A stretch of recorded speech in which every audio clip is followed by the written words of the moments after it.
Hello everyone. So today we will learn interest on capital.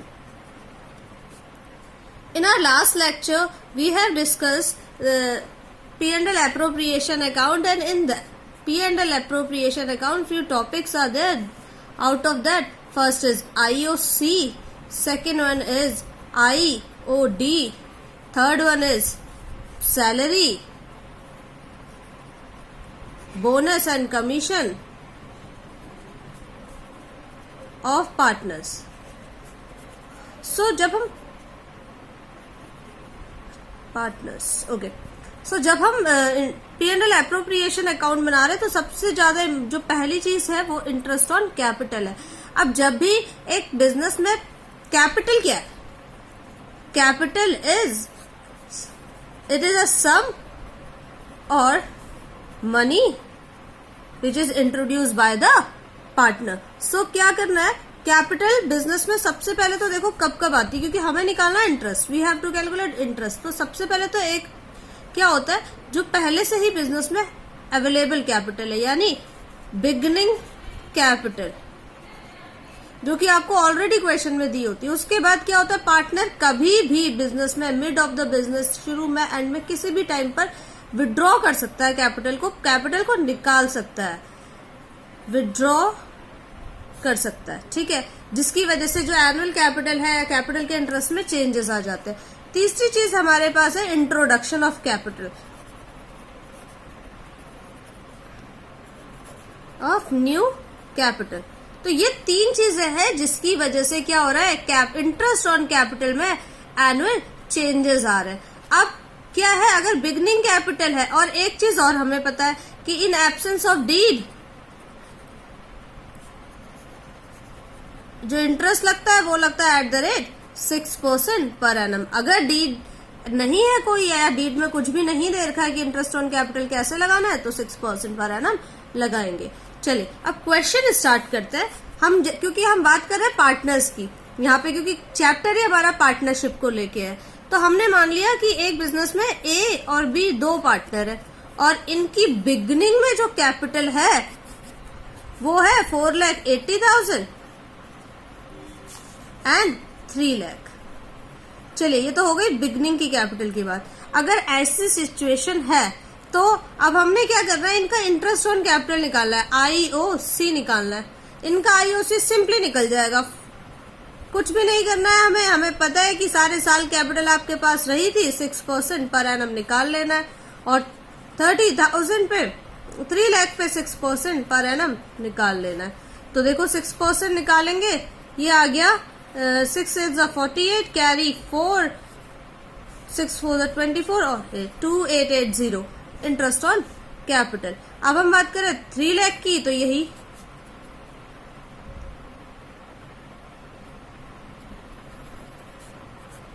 2 0 cut गए and 18,000. This is the interest on capital. ये तो simple case है जब कोई भी आपको कॉम्प्लिकेशंस नहीं दिए. अब एक सेम क्वेश्चन में कई बार क्या होता है, same we have two partners A and B, beginning capital will be same 4,80,000 and 3 lakh. Now suppose at the mid, or we can say on 30th June, leave the mid, 30th June they withdraw, A withdraw 80,000. Now this question how we will calculate? First of all, look at this 3 lakh, because B has not done anything in his capital, so the answer will be same 18,000, because there will be no change in his capital. Now A's capital is 4,80,000 and interest rate is 6% per annum. But now you count beginning. When we are talking about beginning, it means April 1st or whenever the new financial session starts or the accounts were closed or opens.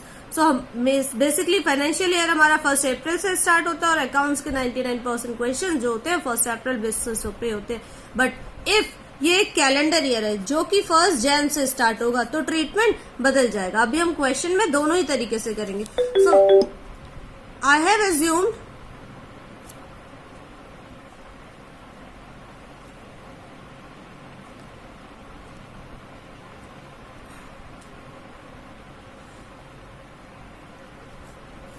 कि जो हमारा financial year है वो 1 अप्रैल से start हुआ है। अब हमारा 1 अप्रैल से स्टार्ट हुआ है तो हमने काउंट करना है 30 जून तक। कितने महीने होंगे? अप्रैल, मई, जून, 3 महीने पूरे पूरे। तो 3 महीने के लिए तो हमने जो लगाना है वो 4,80,000 पे लगाना है। जो 3 महीने के लिए लगाना है हमने वो 4,80,000 पे लगाना है।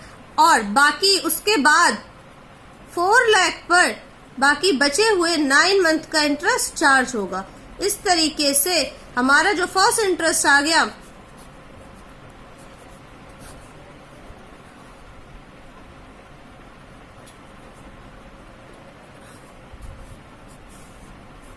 वो आ गया 0, 0, 3 4 12 कैरी 1 एंड 3 2 6 और 1 7, 7,200 तो हमारा फर्स्ट 3 मंथ का आ गया। Then we have to calculate for next 9 month. Next 9 month का हमें 4 लाख पे काउंट करना है क्योंकि 80,000 जो है उसने विड्रॉ कर लिया है। ठीक है, तो अब क्या करना है? 6 2 12 अगेन 2 2 4, 2 लाख लेफ्ट, 0 to 0 और 18,000। So A's IOC will be 18,000 plus 7,200, that is 0, 0, 2, 5 and 2, 25,200। In this way we will calculate. अगर बीच में मंथ के बेसिस पर हमने कैलकुलेट करना है। Now case 3, case 1 we have done जब सिंपल है, कुछ भी चेंजेस नहीं हो रहे। नाउ केस 2, केस 2 में क्या हुआ कि उसने निकाल दिया, विड्रॉ कर लिया। नाउ केस 3, केस 3 क्या हो सकता है कि कोई भी पार्टनर कभी भी कैपिटल को इंट्रोड्यूस कर सकता है, introduction of capital.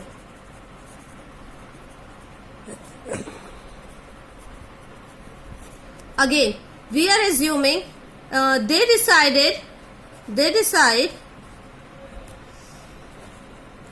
that future capital